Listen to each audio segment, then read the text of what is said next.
Israel మధ్య తీవ్ర ఉద్రిక్తత చోటు చేసుకుంటుంది. ఇజ్రాయెల్ పైన ఇరాన్ కూడా ప్రతీకార దాడులు తెరలేస్తోంది. ముందుగా ఇజ్రాయెల్ ఇరాన్ లోని 5 న్యూక్లియర్ స్థావరాల్ని అటాక్ చేసింది. అక్కడ రేడియేషన్ కూడా లీక్ అవుతున్నట్టుగా ఇంటర్నేషనల్ అటామిక్ ఎనర్జీ ఏజెన్సీ అధికారి రఫేల్ గోసోరి కూడా ప్రకటించారు. ఎస్, రేడియేషన్ లీక్ అవుతున్నట్టుగా తేల్చేశారు. ఇప్పుడు ప్రతీకార దాడిలో భాగంగా ఇరాన్ కూడా ఇజ్రాయెల్ పైన దాడి చేస్తోంది. ప్రస్తుతానికి దాడులు కొనసాగుతున్నాయి.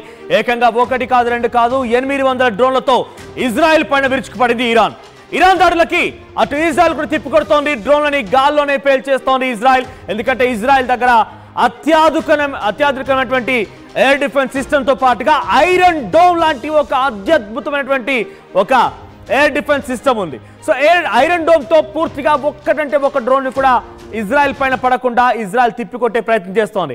ప్రత్యక్ష యుద్ధం మొదలైంది. అటు ఇరాన్ కి ఇజ్రాయెల్ కి మధ్య యుద్ధం కొనసాగుతుంది. ఇరాన్ ప్రతీకార దాడిలో భాగంగా 800 డ్రోన్లని ఇజ్రాయెల్ పైన ప్రయోగిస్తోంది. అయితే దాడులని ఆపాలని చెప్పి అమెరికా చెప్పినా కూడా ఇజ్రాయెల్ వెనక్కి తగ్గలేదని తెలుస్తోంది. అర్ధరాత్రి నుంచి ఇరాన్ పైన ఇజ్రాయెల్ మిసైల్స్ తో అటాక్ చేస్తోంది. పెద్ద ఎత్తున మిసైల్స్ అటాక్ కొనసాగుతోంది. ఇంకా ఆ మిసైల్స్ అటాక్ ని ఇంకా ఇజ్రాయెల్ కంటిన్యూ చేస్తూనే ఉంది. ఒకవైపున అటాక్ కంటిన్యూ చేస్తూనే ఇరాన్ చేసినటువంటి ప్రతీకార దాడిని కూడా తిప్పికొట్టే ప్రయత్నం చేస్తోంది. ఇరాన్ అణుస్థావరాలు టార్గెట్ గా దాడులు కొనసాగుతారు. ఇక్కడ మ్యాప్ లో చూపిస్తాను.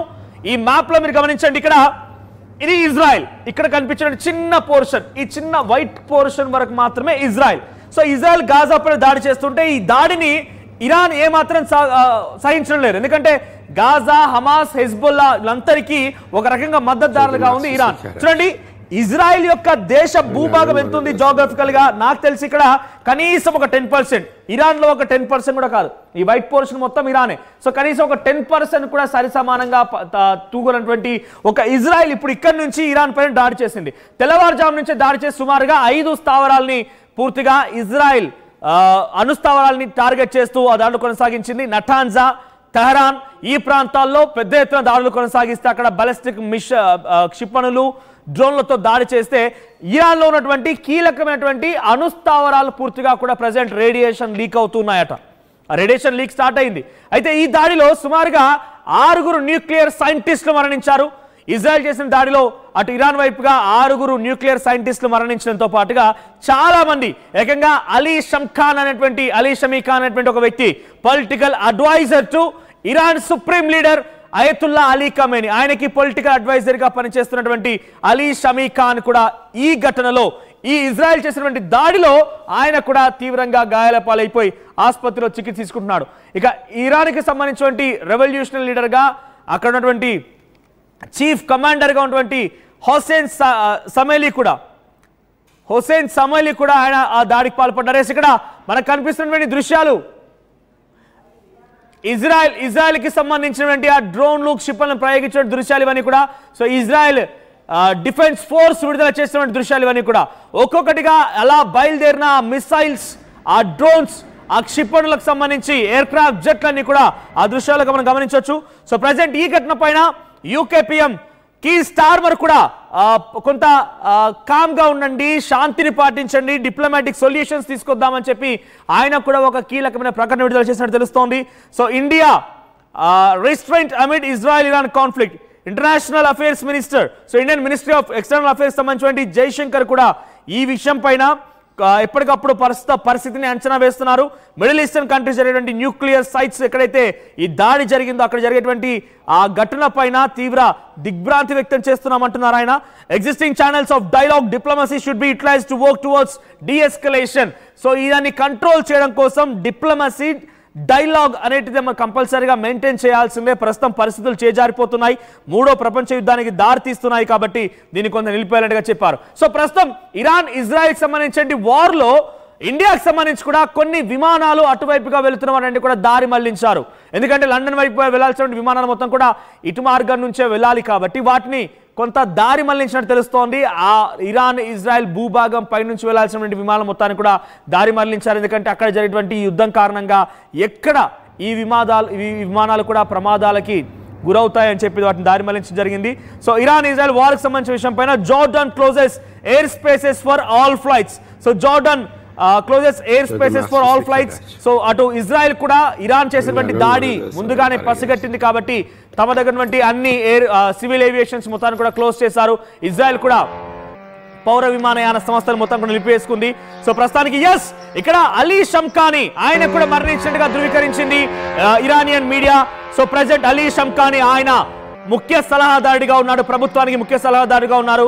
అలీ ఖమేనీ ఎవరైతే Iran supreme leader Ali Khamenei ఉన్నారో ఆయనకి అత్యంత సన్నిహితుడు, ముఖ్య సలహాదారుడుగా తెలుస్తోంది. సో ఈ ఘటనలో ఎక్కడైతే నౌటాన్జాకు సంబంధించిన ప్రాంతంలో అక్కడ ఇజ్రాయెల్ దాడి చేసిందో ఆయన మరణించినట్టు తెలుస్తోంది. ఇక్కడ చూడండి, commander in chief in the army వీళ్ళంతా కూడా మరణించారు. సుమారుగా 6 సైంటిస్టులు మరణించారు, కమాండర్ ఇన్ చీఫ్ మరణించారు. ఇరాన్ కి చాలా తీరని నష్టం వాటిల్లింది. సో ఒక్కసారిగా ఈ ఘటనకు సంబంధించి ఇరాన్ ఆగ్రహానికి గురైంది. అయితే ఇజ్రాయెల్ కూడా ఈ మొత్తానికి ముందుగా సోమవారం రోజునే ప్లాన్ వేసిందట. Eyal Zamir, lieutenant general Eyal Zamir కి ముందుగానే ఇజ్రాయెల్ ప్రధాని నెతన్యాహు సమాచారం అందించారు. అయితే ఆ సమాచారం ఆధారితంగానే ఇజ్రాయెల్ దాడులు చేసింది. అయితే ఈ మొత్తం సినారియోలో అమెరికా పాత్ర ఏంటి, అమెరికా పైన ఎందుకు ఇరాన్ చాలా ఆగ్రహంతో ఉందంటే కనుక గతంలో కూడా గాజా, హమాస్, హెజ్బొల్లా, లెబనాన్, సిరియాల పైన దాడి క్రమంలో కూడా ఇటు పెద్ద ఎత్తున అమెరికాకు సంబంధించినటువంటి ఇక్కడ చూడండి, ఇజ్రాయెల్ గతంలో గాజా పైన దాడి చేసింది, లెబనాన్ పై దాడి చేసింది, సిరియాల పైన దాడి చేసింది. సో ఈ క్రమంలో ఈ దాడిని ఏమాత్రం కూడా ఇరాన్ కి అంతు చిక్కడం లేదు, ఇరాన్ మాత్రం దాన్ని సాధించడం లేదు. అయితే అమెరికా ఇజ్రాయెల్ కి వార్ ఎక్విప్మెంట్ పంపించింది, అంతా రెడ్ సీ రైట్, ఇదంతా రెడ్ సీ. ఇజ్రాయెల్ కి వార్ ఎక్విప్మెంట్ రావాలంటే ఇది ఒకటే దారి, ఇంకెక్కడ కూడా ఆప్షన్ లేదు. అటువైపు లెబనాన్, సిరియా ఇక్కడ ఆప్షన్ లేదు. సో ఇది ఒకటే దారి వెంట అమెరికా వార్ ఎక్విప్మెంట్ ఇజ్రాయెల్ కి పంపిస్తున్న క్రమంలో ఇక్కడ యెమెన్ చూడండి, యెమెన్ దగ్గర హౌతీస్ అమెరికాకు సంబంధించి చాలా సార్లు ఆ కార్గో షిప్స్ ని పేల్ చేశారు. వాటిని కనీసం ఇక్కడికి ఇజ్రాయెల్ వరకు వెళ్ళడానికి కూడా అవకాశం కల్పించలేదు. సో ఇజ్రాయెల్ కి అనేక రకాలుగా అమెరికా సహకరించింది కాబట్టి ఇప్పుడు అమెరికా సహకారంతో మళ్ళీ ఇజ్రాయెల్ ఇరాన్ పైన దాడి చేస్తున్నటువంటి ఒక నమ్మకంతో అటువైపుగా ఇరాన్ సంబంధించిన దేశం మొత్తం కూడా అట్టుడికిపోతోంది. అయితే ఇరాన్ సంబంధించిన ఆర్మీ స్పోక్స్ పర్సన్ షరీక్ అనేటువంటి వ్యక్తి కూడా ఈ విషయం పైన ఎస్ అమెరికా ఎట్టి పరిస్థితుల్లో వదిలిపెట్టాం, అమెరికా సంగతి ఏంటో తేలుస్తాం. గతంలో కూడా డొనాల్డ్ ట్రంప్ ఇజ్రాయెల్ కి ఇరాన్ మధ్య యుద్ధాన్ని కొంత నిలిపివేయండి, దీన్ని కంట్రోల్లోకి తీసుకురండి అని చెప్పి డొనాల్డ్ ట్రంప్ మధ్యవర్తిత్వం వహించి ఇరాన్తో చర్చలకు సిద్ధమయ్యాడు. అయితే ఇరాన్కి ఎటువంటి వార్నింగ్ ఇచ్చారు, చర్చలకు వస్తారా రారా రండి చూసుకుందాం మాట్లాడుకుందాం అనేటువంటి ఒక సీరియస్ వార్నింగ్ లాగా ఉందని, అది చర్చల కోసం ఆహ్వానించినట్టుగా లేదు, మీరు మాకు వార్నింగ్ ఇస్తున్నట్టుగా ఉంది, చూద్దాం మీరు అగ్రరాజ్యం అని చెప్పి విలవిగితే విరవీగండి, కానీ మా పైన హుకుం జారీ చేస్తారంటే ఊరుకునే ప్రసక్తే లేదు, బీ కేర్ఫుల్ అన్నట్టుగా కూడా అటు ఇరాన్కి సంబంధించిన supreme leader Ali Khamenei Donald ట్రంప్కి వార్నింగ్ ఇచ్చారు. మీకు గుర్తుండే ఉంటుంది, ఇటు ఇరాన్ సంబంధించిన విషయంలో రష్యా ఉక్రెయిన్ వార్లో కూడా రైట్ ఇక్కడ మీరు చూడండి సుప్రీం లీడర్ అలీ ఖమేనీ చూడండి ఆ ట్వీట్ ని ఒకసారి మీకు చూపిస్తాను ఇక్కడ. In the name of God the compassionate the merciful to the great Iranian national Zionist regime has committed a crime in our dear country today at dawn with its satanic blood-stained hands. So రక్తము చిందించింది మన దేశం పైన, చాలా దాష్టికాన్ని ప్రయోగించింది. ఈరోజు ఒక దుర్ఘటన దినంగా మనం చూడాలని చెప్తున్నారు. It has revealed it's malicious nature even more than before by targeting residential areas. గతంలో కంటే చాలా భిన్నంగా, చాలా దారుణంగా రెసిడెన్షియల్ స్థావరాలపైన అంటే నివాస స్థావరాలపైన దాడి చేసి తన యొక్క దాష్టికాన్ని చూపించింది. సో ఇటువంటి ఘటన ఎట్టి పరిస్థితుల్లో సహించేది లేదు. In the name of God అన్నారు ఆయన, కంపాషనేట్ అండ్ మెర్సిఫుల్ అనేటువంటి పదాలని వాడారు. అయితే ఇక్కడ రష్యా అధ్యక్షుడితో డొనాల్డ్ ట్రంప్ మరి ఉక్రెయిన్కి సంబంధించిన యుద్ధం నేపథ్యంలో మాట్లాడినప్పుడు ఏకంగా డొనాల్డ్ ట్రంపే ట్వీట్ చేశారు, నేను రష్యా అధ్యక్షుడు పుతిన్తో చాలా మంచిగా ఇద్దరి మధ్య చర్చ కొనసాగినప్పటికీ ఆ చర్చ తర్వాత నేను దాంట్లో మాట్లాడిన దాంట్లో ఇరాన్కి సంబంధించినటువంటి విషయాన్ని కూడా మాట్లాడాను. సో ఇరాన్తో తమకున్నటువంటి విభేదాలకి కొంత ఫుల్ స్టాప్ పెట్టాలి, ఆ చర్చను కూడా తీసుకురనేటువంటి విషయాన్ని రిక్వెస్ట్ నేను పుతిన్ దగ్గర ఉంచాను అని చెప్పి డొనాల్డ్ ట్రంప్ పుతిన్తో అడిగినట్టుగా ఆ విషయాన్ని కూడా ఎక్స్లో షేర్ చేశారని. అంటే ఇరాన్కి అమెరికాకి మధ్య విభేదాలు మొదటి నుంచి ఉన్నాయి. అయితే ఇప్పుడు ఇజ్రాయెల్ కూడా ఇరాన్ పైన దాడి చేసిన క్రమంలో అమెరికా సపోర్ట్ ఇవ్వడం వల్లే దాడి చేసినటువంటి ఒక భావనలో ఇరాన్ దేశం మొత్తం ఉంది. అందుకే ఇప్పుడు ఏమంటోంది, ఇజ్రాయెల్ ఇరాన్ ఈ యుద్ధంలో అమెరికా ఎంట్రీ అయింది కాబట్టి అమెరికా కూడా మా అంతేంటో చూపిస్తాం, మేమేం చేయగలుగుతామో చూపిస్తాం, అమెరికా కూడా మా సత్తా చాటుతామనేటువంటి ఒక భావనలో వాళ్ళంతా ఉన్నారు. అందుకే Iran army spokesperson Sharik అంటున్నారు, America going to face biggest disaster అంటున్నారు ఆయన. నిజంగా ఇప్పుడు రష్యా ఉక్రెయిన్ వార్లో అమెరికా మధ్యవర్తిత్వం వహించి అటు ఉక్రెయిన్ వైపుగా నిలబడ్డట్టుగానే కనబడుతోంది. ఇటు ఇజ్రాయెల్ ఇరాన్ వార్లో కూడా ఇజ్రాయెల్ వైపుగా అమెరికా ఉండిపోయి ఇక్కడ కూడా ఒక రకంగా ఇరాన్కి శత్రువైంది. అటు రష్యాకి ఇరాన్కి రెండు దేశాలకు కూడా అమెరికా ఒక రకంగా శత్రుత్వంగానే మారినట్టుగా కనబడుతోంది. ఈ నేపథ్యంలో ఇవన్నీ కూడా నిజంగానే దాడులు కనుక చేయాల్సి వస్తే, ఇరాన్ కనుక నిజంగానే అటు ఇజ్రాయెల్తో పాటుగా అమెరికా పైన కనుక దాడులు చేయాల్సి వస్తే ఇది మూడో ప్రపంచ యుద్ధానికి చాలా డెఫినెట్గా దారితీసే అవకాశం ఉంది. సో ఇప్పటికైతే ఇంకా దాడులు కొనసాగుతున్నాయి.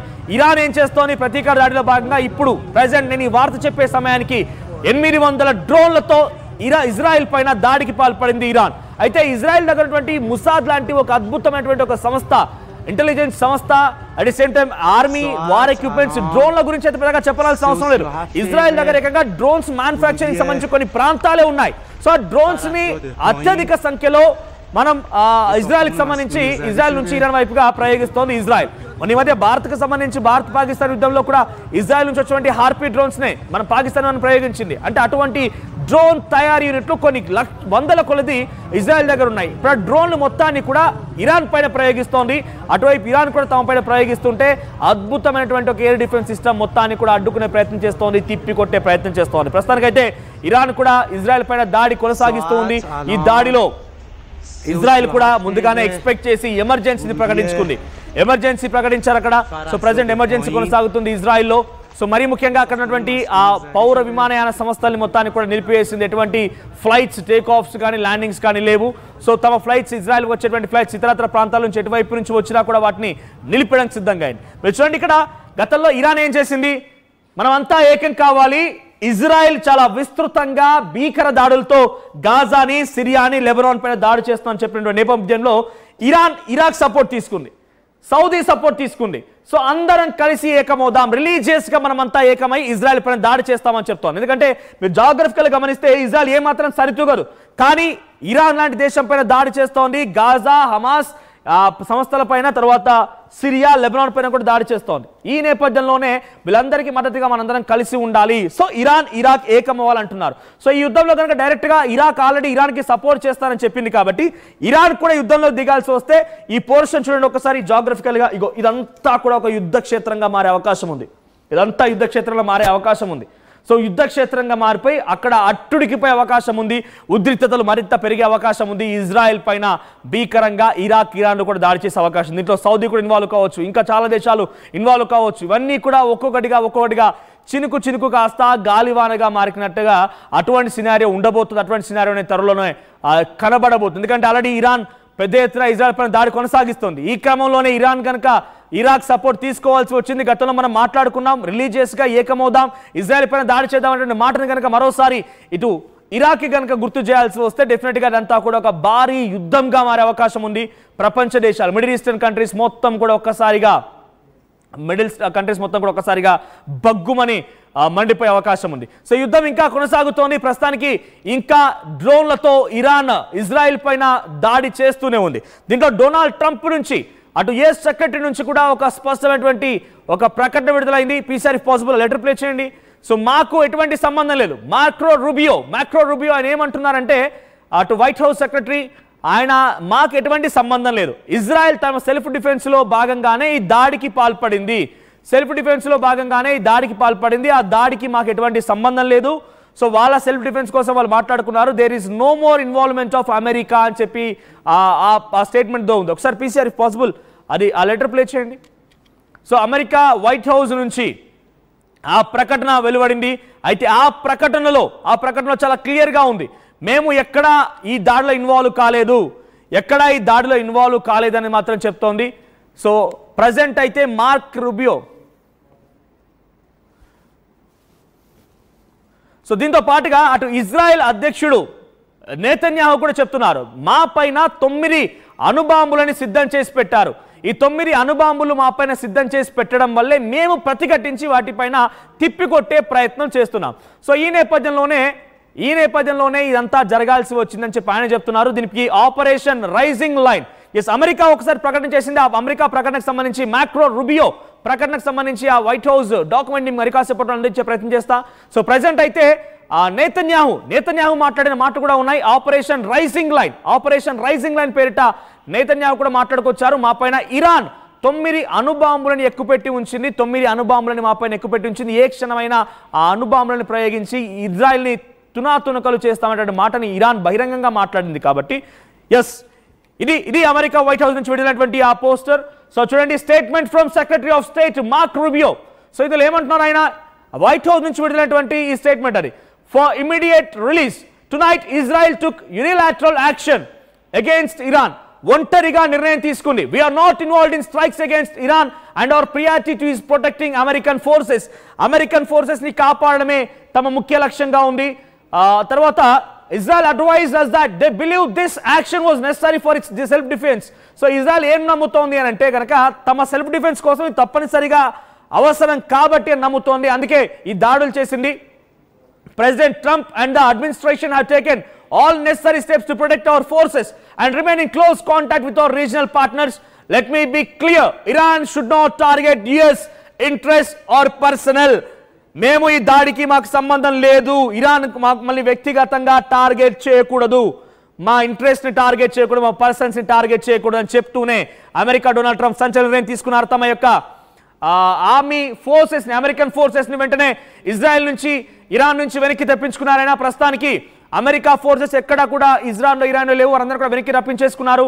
ప్రజెంట్ ఆయన కూడా యుద్ధానికి సిద్ధమవుతున్నట్టుగా తెలుస్తోంది. అక్కడ ఇప్పటికే అంతర్యుద్ధం కొనసాగుతున్న అమెరికాలో కూడా లాస్ ఏంజలస్, కాలిఫోర్నియాలో ఐసీఈకి వ్యతిరేకంగా నినాదాలు కొనసాగుతూ ఉన్నాయి. సో ఈ సిచ్యువేషన్లో అమెరికా కూడా దీనిలోకి ఎంట్రీ ఇవ్వడం, ఆ తర్వాత అమెరికా కూడా ఈ రకమైనటువంటి ఒక వార్నింగ్ని ఇరాన్కి పంపించి, ఇరాన్ కూడా అమెరికాకు పంపించడం చూస్తూ ఉంటే ఇది కాస్త ముదురుతుందనేది మాత్రం అర్థమవుతుంది. ఒకసారి ఆపరేషన్ రైజింగ్ లైన్ పేరిట ఇజ్రాయెల్ ఎటువంటి దాడి చేసిందనేది నేతన్యాహు మాటలు విందాం. పీసీఆర్ ఇఫ్ పాసిబుల్ నేతన్యాహు మాటలు ప్లే చేయండి. 9 అణుబాంబులు ఉన్నాయని చెప్పి ఆయన చెప్పుకొచ్చారు. 9 అణుబాంబులని వాళ్ళు మాపైన ఎక్కుపెట్టి ఉంచారు. 9 అణుబాంబులు మాపైన దాడికి సిద్ధంగా ఉన్నాయి. ఏ క్షణమైనా కూడా మాపైన దాడి చేయడానికి సిద్ధంగా ఉన్నారు. కాబట్టి మేము ప్రతిదాడి చేశాం, సెల్ఫ్ డిఫెన్స్ చేశామని చెప్తున్నారు. ఒకసారి అటు ఇజ్రాయెల్ ప్రధాని నేతన్యాహు ఏం మాట్లాడాడో చూద్దాం. Moments ago, Israel launched Operation Rising Lion, a targeted military operation to roll back the Iranian threat to Israel's very survival. This operation will continue for as many days as it takes to remove this threat. For decades, the tyrants of Tehran have brazenly, openly called for Israel's destruction. They've backed up their genocidal rhetoric with a program to develop nuclear weapons. In recent years, Iran has produced enough highly enriched uranium for 9 atom bombs. 9. In recent months, Iran has taken steps that it has never taken before, steps to weaponize this enriched uranium. And if not stopped, Iran could produce a nuclear weapon in a very short time. It could be a year, it could be within a few months, less than a year. ఏం చెప్తున్నారంటే 9 అణుబాంబులు ఎక్కి పెట్టామని చెప్తోంది. Iran మొత్తం కూడా సిద్ధమైంది, weaponising కోసం సిద్ధమవుతోంది. ఆ వెపన్స్ ని మొత్తాన్ని మాపైనే ప్రయోగించవచ్చు. ఏ క్షణమైనా Israel with in a short of 1 year or 6 months, so అంటే ఒక 2-3 నెలల్లో లేకపోతే సంవత్సరం ఎప్పుడో ఒకటి, సో ఆ సంఘటనలో మాపైన దాడి చేసే అవకాశం ఉంది. కాబట్టి ముందుగానే మేము సెల్ఫ్ డిఫెన్స్ లో భాగంగా ఈ పని చేయాల్సి వచ్చింది. ఆ 9 అణుబాంబులు మాపై దాడి చేయక మునిపే మేము ఆపరేషన్ రైజింగ్ లైన్ పేరిట ఇజ్రాయెల్ పైన దాడి చేసి, ఇరాన్ పై దాడి చేస్తామని చెప్పి ఇజ్రాయెల్ ప్రధాని నేతన్యాహు అంటున్నారు. సో ఇప్పటికైతే ఈ యుద్ధం ఇంకా ఇజ్రాయెల్, ఇరాన్ మధ్యనే కొనసాగుతోంది. ఇరుపక్షాల మధ్య క్షిపణుల దాడులు కొనసాగుతున్నాయి, డ్రోన్ల దాడులు కొనసాగుతున్నాయి. డ్రోన్లని ఇజ్రాయెల్ ప్రయోగిస్తోంది, అటువైపు నుంచి ఇరాన్ కూడా ఇజ్రాయెల్ పైన డ్రోన్లు ప్రయోగిస్తోంది. వాటిని తిప్పికొట్టే ప్రయత్నం ఇరు దేశాలు చేస్తున్నాయి. ఈ రకంగా ఇంకా యుద్ధం కొనసాగుతూనే ఉంది. 6 సైంటిస్టులు ఇరాన్లో మరణించారు. ఏకంగా అక్కడి పొలిటికల్ అడ్వైజర్ అలీ ఖమేనీకి పొలిటికల్ అడ్వైజర్ ఉన్నటువంటి అలీ షమ్ఖానీ కూడా మరణించారు. సో ఈ రకంగా చాలా పెద్ద ఎత్తున అమెరికా పైన, ఇజ్రాయెల్ పైన అక్కడి ఇరాన్ దేశస్తులు కూడా మండిపోతున్నారు. ఇదంతా చూస్తూ ఉంటే పరిస్థితి చేదారింది, పరిస్థితి పెద్ద ఎత్తున ఆందోళనకరంగా ఉంది. ఏ క్షణమైనా ఒక భారీ యుద్ధానికి అమెరికా పైన, ఇజ్రాయెల్ పైన ఇరాన్ సిద్ధమైపోయి దాడులు చేసే అవకాశం కనబడుతోంది. చూద్దాం మరి ఏం జరుగుతుందో. ఇదే కనుక జరగాల్సి వస్తే 3వ ప్రపంచ యుద్ధం తథ్యమన్నట్టుగానే భావించాలి.